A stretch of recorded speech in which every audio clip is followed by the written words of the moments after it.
everybody, it's Mrs. Ali again. I felt like reading you a bedtime story from my living room today instead of my bedroom, so here goes. I hope you've all had a lovely day. I've been on Seesaw again today and I'm just blown away because everybody's been so hard working. I've been super busy all day approving everybody's work and marking people's work, so well done, guys. I'm going to read this story today. The Snail and the Whale. It's one of my favourites. I say that about every book, don't I? It's one of my favourites, but children's books are all my favourites, especially Julia Donaldson books. I just love them. Okay, I hope everybody's all comfy and you're all ready for bed, brushed your teeth and got your pyjamas on.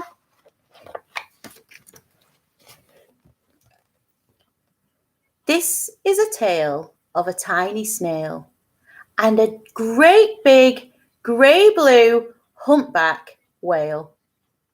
This is a rock as black as soot, and this is a snail with an itchy foot.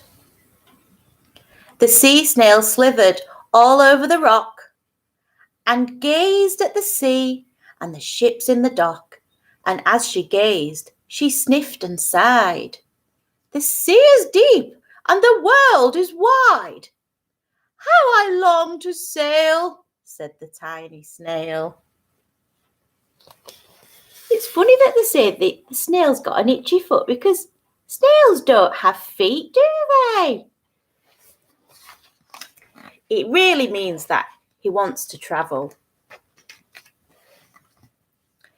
These are the other snails in the flock, who all stuck tight to the smooth black rock and said to the snail with an itchy foot, "Be quiet, don't wriggle, sit still, stay put." But the tiny snail sighed and sniffed, then cried, "I've got in, I'll hitch a lift." This is the trail of the tiny snail. A silvery trail that looped and curled. Here it is, looping and curling. And it said, "Lift wanted around the world." What a clever snail.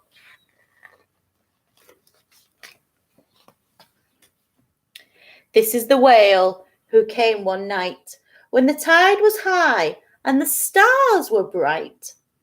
A humpback whale, immensely long, who sang to the snail a wonderful song of shimmering ice and coral caves and shooting stars and enormous waves.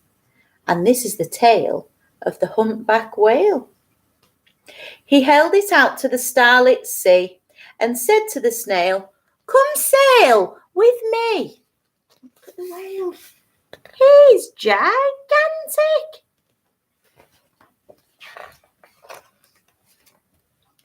This is the sea, so wild and free, that carried the whale and the snail on his tail. Look, can you see? There's the snail there. He looks ever so tiny on that giant whale's tail. So tiny. To the towering icebergs and far off lands, with fiery mountains and golden sands. When they say fiery mountains, I wonder what they mean. Do you think they mean volcanoes? I think that's what they mean. There's no such thing as fiery mountains. These are the waves that arched and crashed, that foamed and frolicked and sprayed and splashed. The tiny snail on the tail of a whale.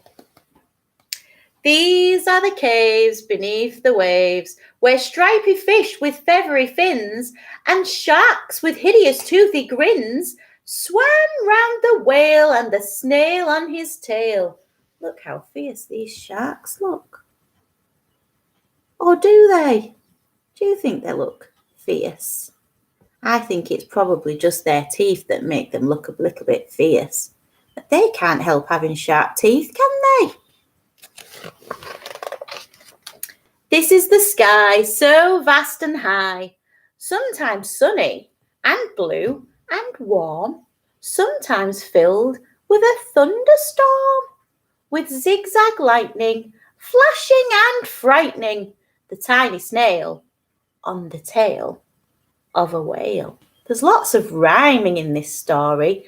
Tail, whale, lightning, frightening, warm, thunderstorm. They are all rhyming words, aren't they? Look at the snail still holding on to the whale's tail. Whale's tail. Another rhyming word. Look at that beautiful landscape. Look at the mountains in the distance and the lovely evergreen trees. Remember, we learned about evergreen trees. It's trees that are green all year round, isn't it? And she gazed at the sky, the sea, the land, the waves and the caves and the golden sand. She gazed and gazed, amazed by it all. And she said to the whale, I feel so small. And look what they've done to the writing. The word small is really small. It's smaller than the rest of the text. Very clever. That's just to emphasize how small it is. But then came the day the whale lost his way. These are the speedboats running a race, zigging and zooming all over the place, upsetting the whale with their ear-splitting roar, making him swim too close to the shore. That is not good news for a whale. Being too close to the shore makes it almost impossible for whales to swim, and that's how they become stranded. Oh dear, I hope somebody helps. And this is the whale lying beached in a bay. Quick, off the sand, back to sea, cried the snail. I can't move on land. I'm too big, moaned the whale. That's my best whale voice. The snail felt helpless and terribly small. Then, I've got it, she cried, and started to crawl. I must not fail, said the tiny snail.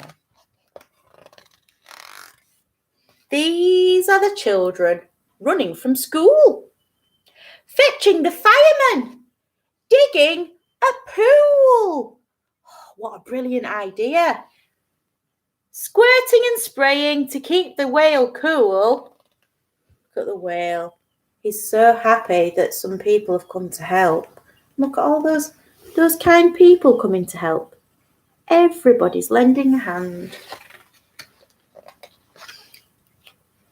This is the tide coming into the bay, and these are the villagers shouting, hooray! As the whale and the snail travel safely away. Look, and you see, he's spouting out some water. I think that's the whale's way of saying, thank you! And he's waving goodbye with his tail.